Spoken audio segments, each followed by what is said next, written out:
April 1945. Berlin was burning. The Third Reich was collapsing under its own weight. Its streets turned to rubble and smoke. Amid the chaos, one man slipped quietly into the fog of history: General Friedrich Adler.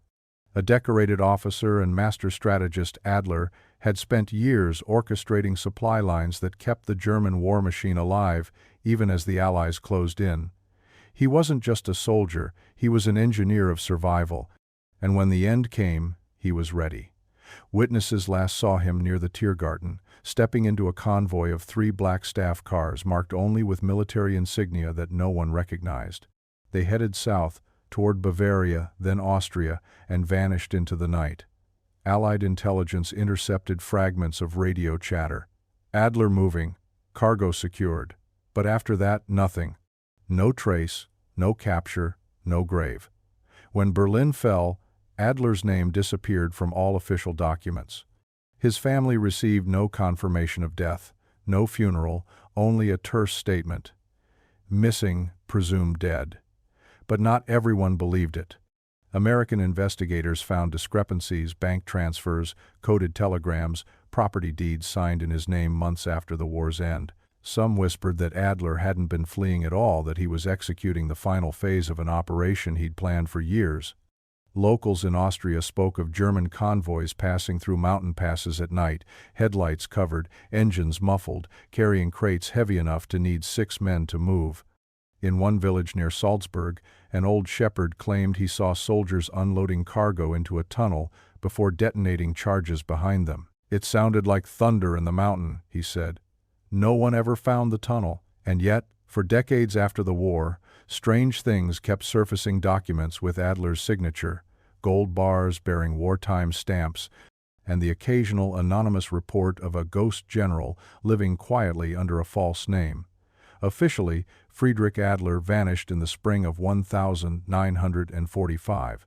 Unofficially, his story was just beginning. Before his disappearance, Friedrich Adler had been one of the most respected minds in the Wehrmacht. Fluent in 5 languages, trained in both engineering and diplomacy, he moved between divisions like a phantom, part soldier, part bureaucrat, and part something else entirely. He wasn't a man of ideology so much as a man of order. To him, chaos was the true enemy. He'd built his career on logistics, ensuring supplies reached the front lines even as Germany's borders crumbled.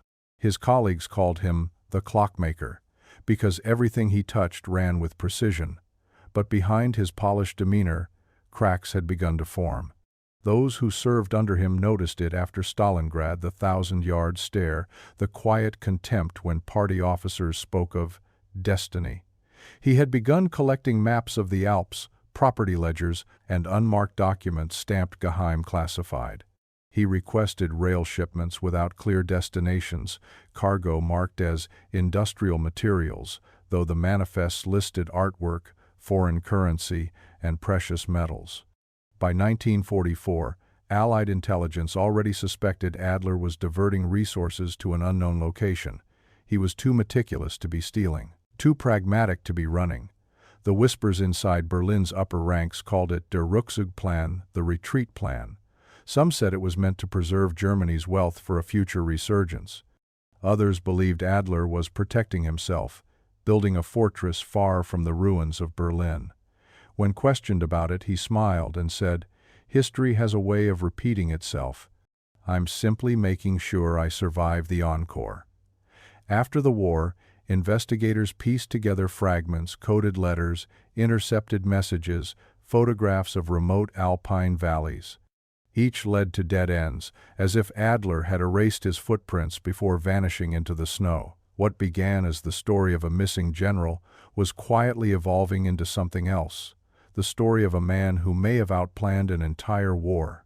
April 1945. The war was collapsing faster than anyone could comprehend. Hitler was trapped in his bunker, Berlin was falling to ash, and the once mighty German army was scattering into the mountains. Yet, in a remote valley near Salzburg, life moved with eerie precision. A farmer named Johann Huber was tending his goats when he saw something he'd never forget: a column of military trucks, their engines muffled, crawling up the old forest road toward the Untersberg Mountains. Each vehicle was covered in canvas tarps, but when the wind shifted, Huber caught a glimpse of what lay beneath. Steel crates stamped with the Reich's imperial eagle. At the head of the convoy rode a man in a long gray coat, his cap low, his face sharp and pale. Huber remembered the insignia on his collar, a general's rank. He didn't know the name then, but decades later, when he saw a photo of Friedrich Adler, he swore it was him. The trucks disappeared into a tunnel, cut directly into the mountain's base. Huber said the soldiers worked silently under torchlight, unloading crate after crate into the darkness before sealing the entrance with timber and earth. The next morning he returned. The road was empty. No tracks, no equipment, no tunnel, just fresh soil and a silence that felt unnatural. When American troops arrived 3 days later, they found only abandoned farmhouses and a handful of frightened villagers. The area was declared clear, though one intelligence report mentioned possible relocation of assets via alpine routes. That note, like so many others, was later redacted in black ink. Still, whispers spread among the locals, stories of echoing machinery beneath the mountains, of strange men in uniform seen months after the surrender, and of gold coins washing downstream after heavy rains. Some dismissed it as folklore born from fear, others weren't so sure. Whatever happened in those last days of the war, it seemed Adler's disappearance had been no act of desperation. It was the final move of a man executing a plan too precise to be improvised, a vanishing act written in the language of logistics and silence. Time buried the war beneath decades of reconstruction and memory, but not all ghosts stay quiet.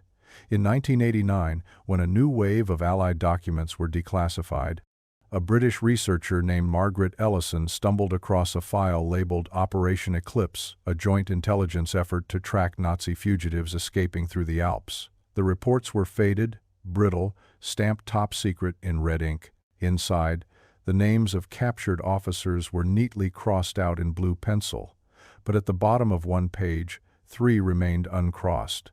The last was General Friedrich Adler's status, unconfirmed. Ellison read further. Eclipse teams had traced Adler's movements as far as southern Germany before losing him in a corridor of mountain passes near the Austrian border. One note referenced convoys transporting cultural assets. Another mentioned civilian witnesses intimidated into silence.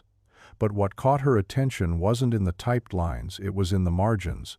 Someone, likely an intelligence officer, had scrawled a set of coordinates in black ink and underlined them twice. They pointed toward a remote valley in western Austria, a place with no recorded military significance.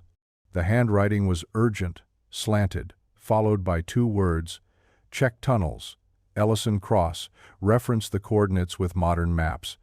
The site matched an area long restricted by the Austrian government for environmental preservation. No excavation allowed, no photography permitted. She requested access through official channels and was denied. Within weeks, the file disappeared from the public archive.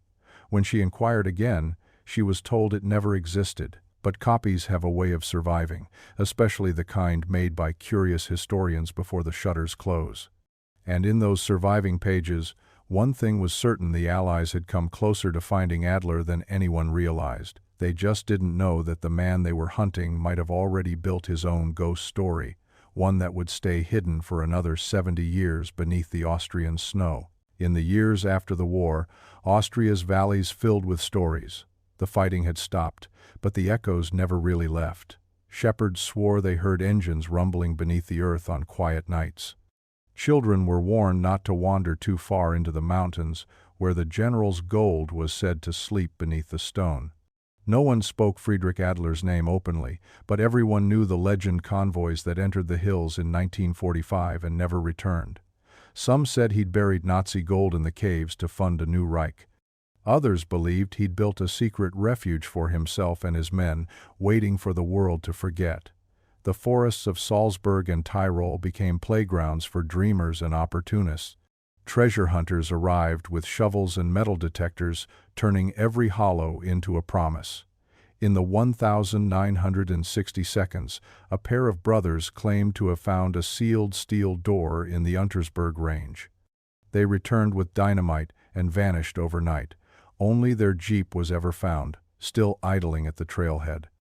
In the 1970 seconds, a prospector stumbled across a rusted helmet with an officer's insignia half buried in scree, the initials FA scratched into the lining. Decades blurred the line between truth and obsession. By the 1990 seconds, the story of Adler's gold had become campfire lore, a ghost story whispered to tourists and schoolchildren. Historians dismissed it as post-war hysteria, the kind of myth a country builds to mask its scars. But every so often, someone would find something they couldn't explain. An unmarked crate washed downstream after a landslide, a gold coin bearing an eagle where the date should be, or a rusted tool stamped with a military inventory number that led nowhere in the archives. Then, in 2022, an aging mountaineer exploring a remote alpine ridge noticed something strange, a faint geometric outline beneath decades of moss, the corner of a stone structure where there should have been only rock. His discovery would trigger an investigation that would shake historians, governments, and treasure hunters alike. Because hidden beneath the myths and moss of Austria's high country was proof that the legend of Friedrich Adler was not a story at all.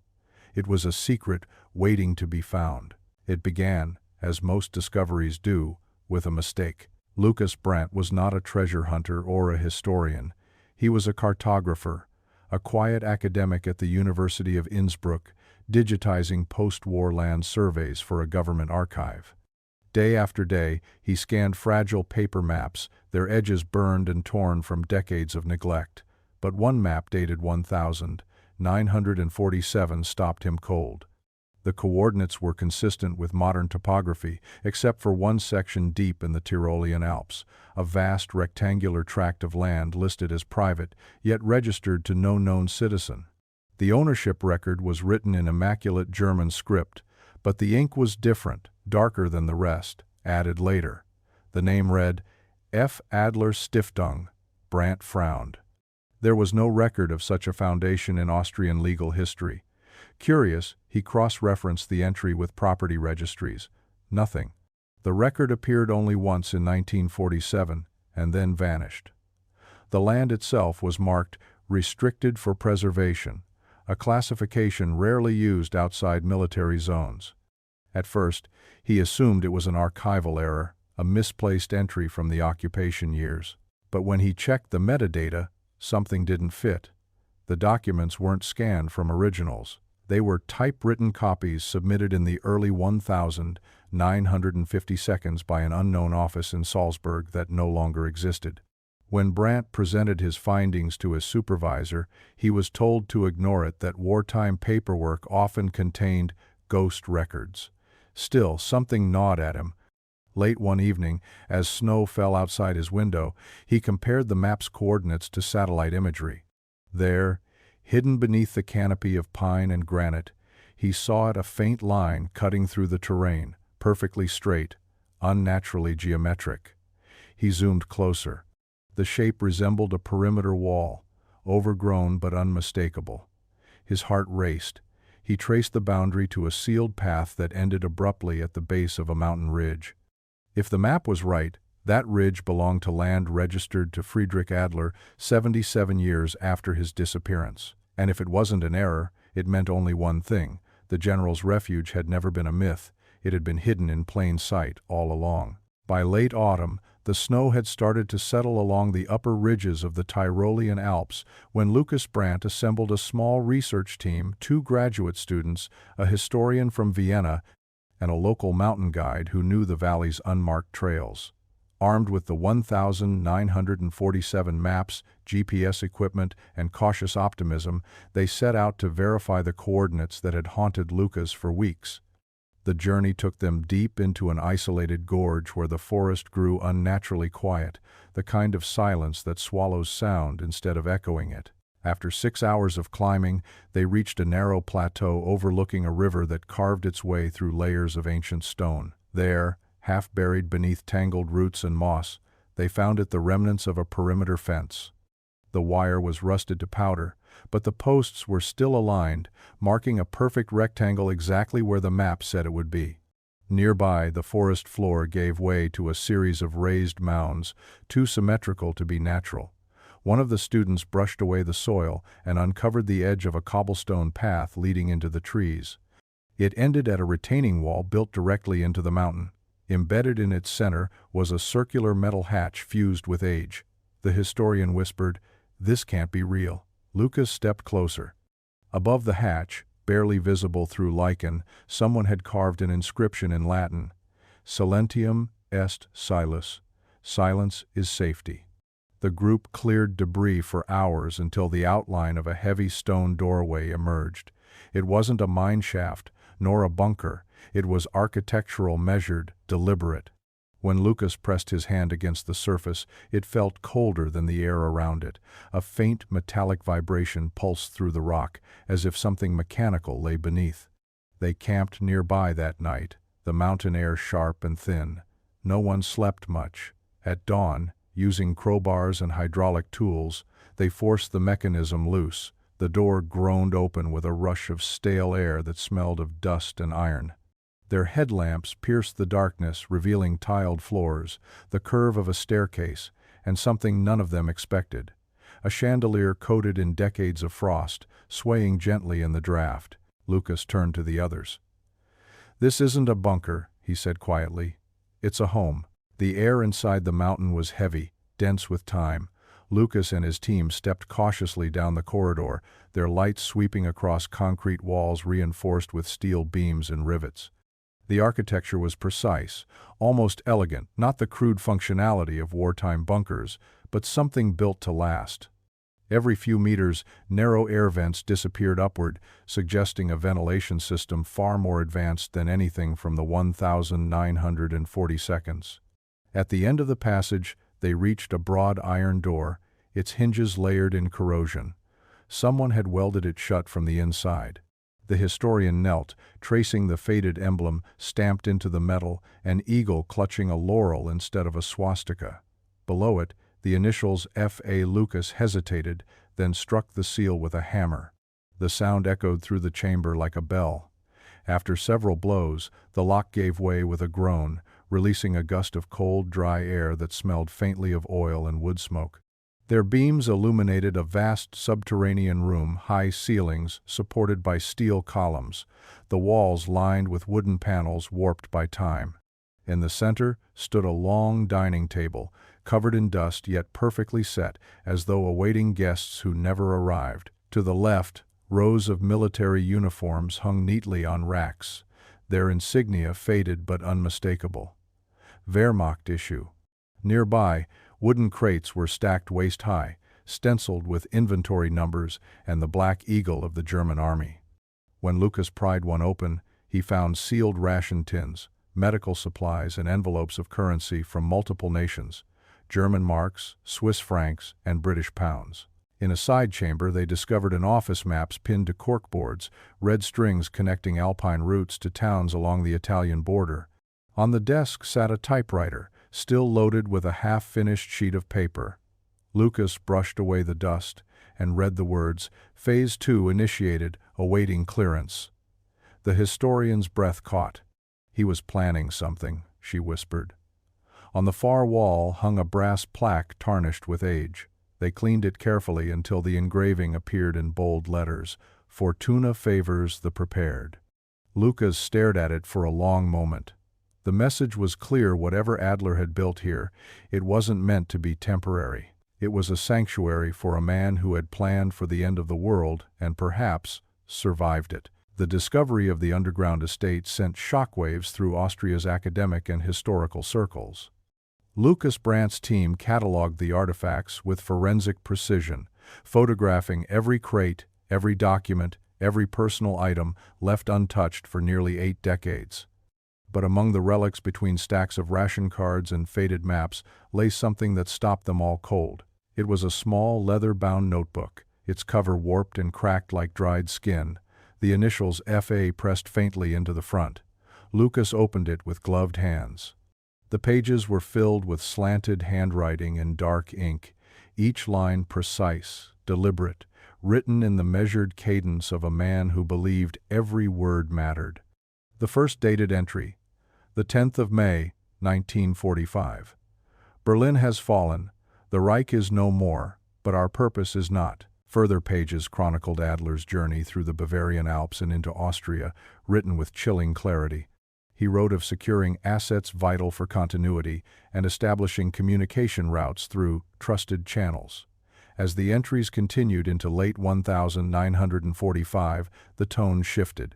Adler wrote not as a fugitive, but as a man in control, describing construction schedules, supply rotations, and coded designations for other locations marked only as S1, V2, and O5. In one entry, he referenced something called Project Morgenrot Red Dawn, a plan he described as the safeguard for what must endure. Another line mentioned the circle, capitalized and underlined. The circle holds firm, each man sworn, each refuge sealed until the dawn returns. The historian's voice trembled as she translated aloud. He wasn't alone, she said. He had others, and they were organized. The journal continued through 1947, revealing Adler's growing paranoia. He wrote of outsiders closing in, of intercepted radio frequencies, of someone or something following his transmissions. But the final entries were fragmented, his once neat handwriting trembling across the page. They are here. I can hear the engines in the valley. The last line, written in red pencil, the silence must hold. After that, the pages went blank. Lucas closed the notebook, his pulse thudding in his ears. In that silence, one truth lingered: Adler hadn't vanished by accident. He'd been preparing for something no one else understood. For weeks, the journal consumed Lucas's every waking thought. Historians, linguists, and cryptographers pored over Adler's writings, decoding fragments of cipher and cross-referencing them with post-war intelligence archives. Slowly, a pattern emerged. Project Morgenrot wasn't just a bunker, it was a blueprint for an entire network of alpine refuges stretching across Austria, Switzerland, and northern Italy. Each coded entry corresponded to a known geographical landmark, a pass, a valley, a railway line, forming a constellation of safe houses connected by hidden trails and supply caches. The language was meticulous, almost bureaucratic. Adler described the estate as Zentrum Drei, central hub. 3, implying at least 2 others existed before it. The documents found within the chambers corroborated his design: radio schematics, encrypted communication logs, and ledger books listing provisions delivered under false names well into the late 1942. It became clear that the estate had served as the operational core of a post-war escape network, perhaps one intertwined with the notorious rat lines that funneled former Nazi officers to South America. Yet Adler's writing suggested something deeper, not just flight, but continuity. What must endure, he wrote, will not be rebuilt in cities. It will sleep beneath the mountains. The handwriting, once confident, grew erratic near the end. He complained of voices in the radio static, of coded transmissions repeating his own words back to him. The last entry, dated the 9th of September 1947, chilled them all. They are coming. I must go deeper. Beneath that line, a single phrase written in Latin, Et lux redebit, and the light will return. Lucas stared at the words, feeling the weight of them settle like stone. It wasn't just a record, it was a warning, or perhaps a prophecy. The general had vanished into the mountains, but not before leaving behind the framework of a secret that still pulsed beneath the snow. And somewhere beyond the walls of the estate, the silence Adler spoke of was beginning to break. The deeper Lucas and his team ventured into the underground estate, the more it felt like the mountain itself had been built around Adler's secrets. Behind a false wall in the main corridor, they found a narrow passage sealed with poured concrete, the kind used in modern construction, smooth, clean, and decades newer than the rest of the structure. Someone had reinforced it long after the war. They brought in cutting tools, chipping through layers of stone and steel until the hidden doorway gave way with a deafening crack. A rush of stale air escaped, thick with the scent of oil, rust, and something older time itself. Their headlamps illuminated a chamber unlike anything they'd seen before. A vault roughly the size of a small chapel, its walls lined with steel shelving and stacked wooden crates. Dust hung in the air like fog. On the nearest box, 2 seals caught Lucas's eye, one bearing the Reichsadler, the other embossed with the insignia of a Swiss bank in Zurich. He brushed the grime away and read the markings stamped beneath. 1944. Sicherung der Vermögenswerte, securing of assets. He pried the lid open. Inside, beneath layers of rotting burlap, lay gold bars stamped with serial numbers and banking codes.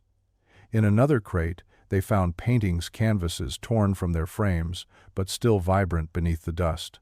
One bore a museum stamp from Krakow, another from Budapest. Each piece catalogued, labeled, and prepared as though awaiting redistribution. But not all the contents were treasure. Some boxes contained personal items, watches, wedding rings, monogrammed silverware, artifacts taken from homes that no longer existed. The historian whispered, "These aren't spoils, they're evidence." Lucas nodded, unable to speak. In one corner, stacked neatly against the wall, were metal containers filled with documents, each sealed in wax and labeled with coded designations. When they opened one, it revealed passport photos, identity papers, and exit visas, many stamped with South American entry seals. Argentina, Chile, Brazil. It was proof of an organized exfiltration network, one that used the very assets stored here to fund the escape of former Nazi officers after the war. And at the center of it all, in Adler's precise handwriting, were ledgers titled Project Morgenrot, Phase Dreh. He hadn't just been planning his own survival, he'd built the arteries of an empire designed to outlive defeat. The revelations from the vault ignited a storm. International authorities descended upon the site, sealing the mountain under armed guard. Historians called it one of the most significant post-war discoveries in Europe, yet every answer unearthed led to darker questions. As investigators combed through the sealed containers, they found correspondence far more sensitive than gold or art letters written between 1946 and 1948, signed in careful Latin script by a man identifying himself as Father Albrecht. The stationery bore the insignia of the Society for Christian Relief, a post-war Catholic charity once active across Austria and Italy.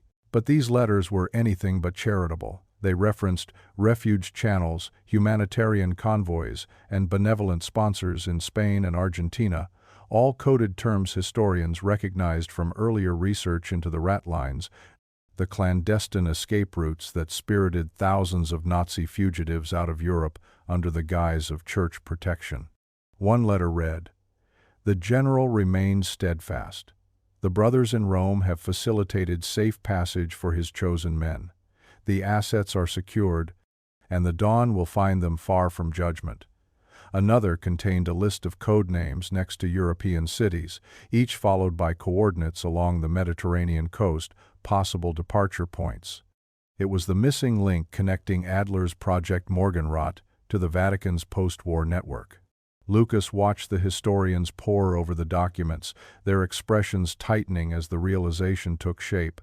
Adler hadn't vanished into the snow, he'd built his disappearance brick by brick, financed by stolen gold and sanctified by clerical silence. Some letters hinted that Albrecht and his circle continued correspondence into the 1950 seconds, long after Adler's presumed death.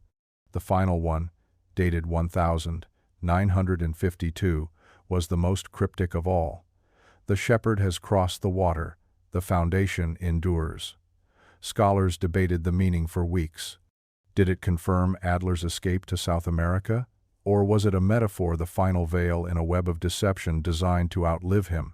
In the dim light of the vault, Lucas read those words again and felt a cold certainty settle in his chest. The general's story hadn't ended in the Alps. It had simply gone underground into history, into the church, and perhaps into another continent entirely. Weeks after the discovery of the vault, Austrian authorities sealed off the estate to conduct a full forensic sweep. What began as a historical investigation had become a criminal one, the unearthing of looted assets, forged records, and evidence of wartime escape networks. But it was what the forensics team found in the deepest chamber of the estate that silenced everyone. At the end of a narrow service tunnel, beyond rows of storage rooms, lay a small cellar fitted with a single metal cot, its mattress long decayed but still bearing faint impressions of use. Next to it sat an oil lamp, burned out decades ago, and a teacup with residue fused to the enamel. Dust covered everything, but when ultraviolet light swept the surface, a pattern emerged, a faint smear of dried blood on the cot frame.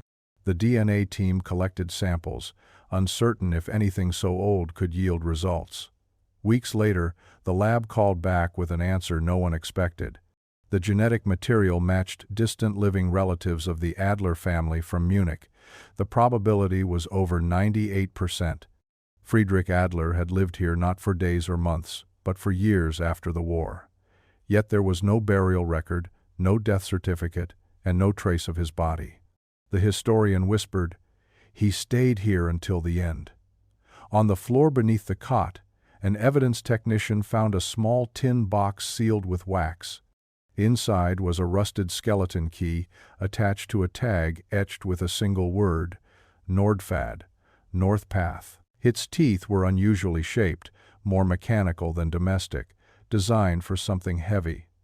Lucas turned it over in his hands, noticing faint wear marks on the metal.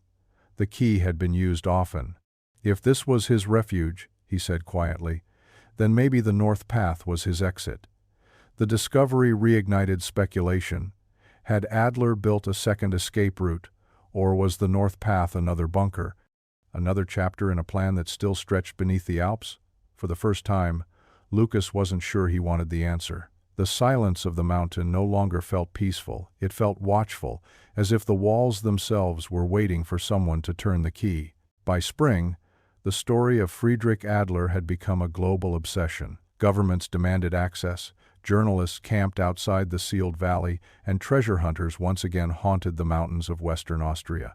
Yet Lucas and his small team, working under strict supervision, were granted permission to follow one last lead, the key marked Nordfad. Using topographic maps from Adler's files, they traced a possible route north through a chain of abandoned mining tunnels near the town of Kufstein, roughly 20 miles from the original estate. The locals had always called that stretch of mountain cursed. The old shafts had collapsed in the 1,950 seconds after a string of unexplained explosions. For weeks, the team explored narrow passages choked with dust and ice. Most led nowhere, dead ends swallowed by rock. Then, deep within the third shaft, they found something. The tunnel walls suddenly widened, revealing fragments of concrete and rebar embedded in the stone remnants of a structure that didn't belong to any mining operation. It looked like another bunker, smaller, half destroyed. Among the debris, Lucas spotted a glint of metal wedged between two slabs. He pried it loose, brushing away decades of grime. It was a rusted identification tag, the kind issued to German officers. The engraving, though faint, was still legible. General Friedrich Adler. Lucas froze, the tag trembling in his hand. There was no body, no bones, just the tag, corroded but unmistakably real. Around it, the walls bore scorch marks, evidence of a blast, maybe deliberate, maybe accidental. It seemed Adler had reached this tunnel, perhaps using the key to unlock a hidden path through the mountain, only for it to collapse behind him. Whether he died there or slipped even deeper into the Alps was impossible to know. The team marked the site and left quietly, the weight of the tag heavier than any gold they had found. Outside, the wind howled down from the north, cold and hollow, carrying with it the faint metallic rattle of something unseen. Lucas looked back at the mountains one last time and thought of the general's final words. "They are coming. I must go deeper." Perhaps he had deeper than anyone would ever find. The revelations that emerged from the Adler estate shook Europe to its core. What had begun as an academic curiosity had spiraled into one of the most significant historical discoveries of the century, a labyrinth of secrecy buried beneath the Alps. Within weeks, Austria declared the entire site a protected national zone. Armed guards patrolled the valley entrances, and barbed wire lined the narrow access roads. The estate was sealed under the joint authority of the Austrian Ministry of Culture and Interpol, while UNESCO dispatched a task force to assess the historical and ethical implications of what they were calling the Adler complex. Journalists descended on Tyrol like vultures, their headlines screaming about Nazi gold, the lost general, and the mountain of ghosts. But for Lucas Brandt and his team, the truth was more complicated than treasure or conspiracy. The rooms they had walked through, the dust, the notebooks, the silent echoes of a man's obsession spoke of something far more haunting: endurance. Historians debated Adler's motives endlessly. Some painted him as a fanatic who refused to surrender, a man who sought to preserve a defeated ideology. Others saw him as a pragmatist, a soldier trying to save remnants of a world collapsing around him. But the evidence defied simple interpretation. His meticulous records, his coded letters, even the plaque that read "Fortuna favors the prepared," suggested a man driven not by politics, but by control, a compulsion to build order from chaos, even if it meant vanishing into it. As investigators catalogued the artifacts, one thing became clear.